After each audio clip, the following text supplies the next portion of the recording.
จ้าผู้งามเบิ่งเด้น้องเจ้าผู้งามเบิ่งเด้น้อง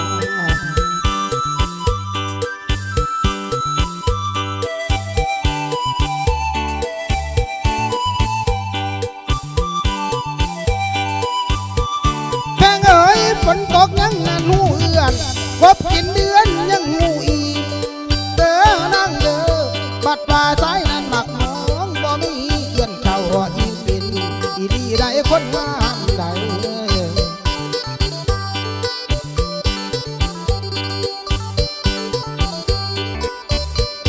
นางเอ๋ยน้องว่านางบ่มีสู้ไว้สีคิ้วเจ้าสักลาว่าบ่มีนั่นแฟนซ้อนหางตาคือมายอหรือไปให้นั่นต่อสู้ไว้แคบหัวป่ามักยังกันบ่คนงามบ่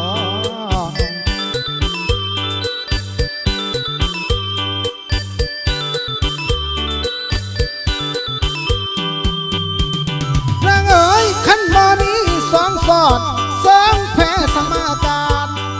เด้อนางเด้อหรือว่าลูกนั้นเจ้าด้านหรือว่าด้านนั้นเจ้าดื้อไว้เที่ยวเต็มการแต่แพ้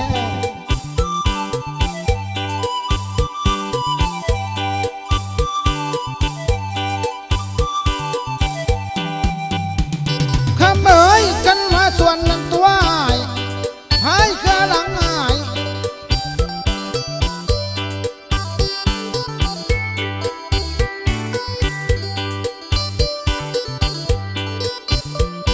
คำเอ๋ยขันมาพายหลังอายแสนพันเครือเกี่ยวคองอายเด้อคำเด้อใส่ได้ตัดกันขาดแล้วใส่ได้ตัดกันขาดแล้วไปตัวข่อยจังข่อยมา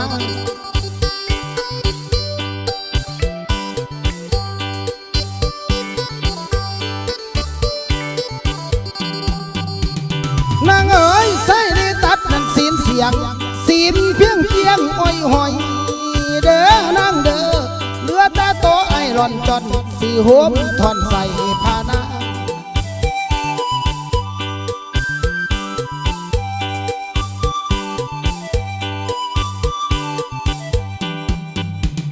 คำเอ๋ยบัวบ่มีนั่นแม่น้ำหวังภูมิเท่าสัวสีวังแล้ว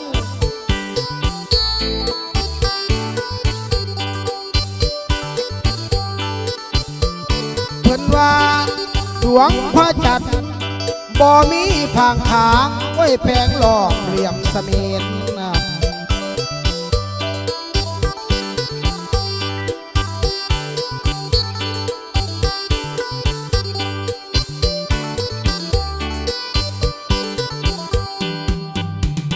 คำเอ๋ยชาติที่เป็นนั่นคู่ซ้อนเทียมแน่นสิเอาหลีกเป็นบ่แพงบ่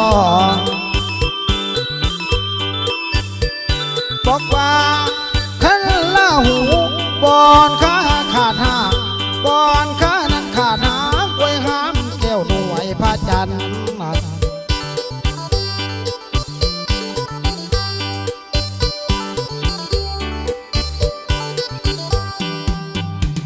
คำเอ๋ยนกบ่ยินนั้นดีด้วยไว้สาขานั้นจับงา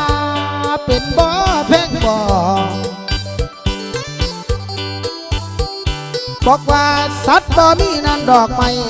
สาบ่มีนั่นดอกไม้คณะเนื้อบ่สงวน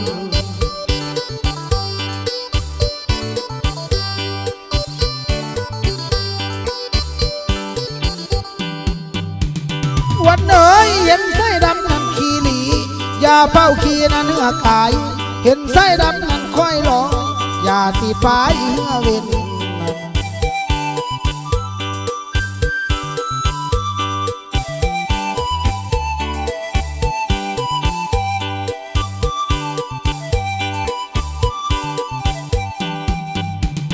คำเอ๋ย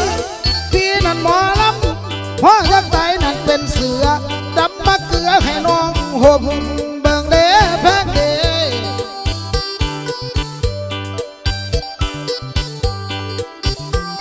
บอกว่า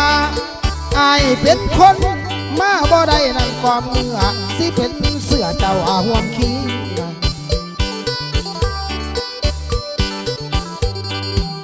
ค ประสงค์แล้วไว้กันดงห้องว่าทงเด้อนางเด้อ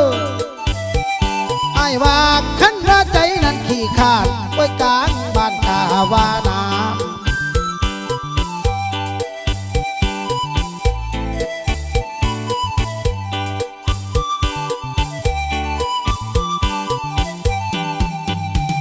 คำเอ๋ยเอาลาพอนั้นเพียงนี้บ้านศอกหน้าขอลาก่อนคอยว่าขอไว้พรในพี่น้องให้ยืมมันเจ้ามือปี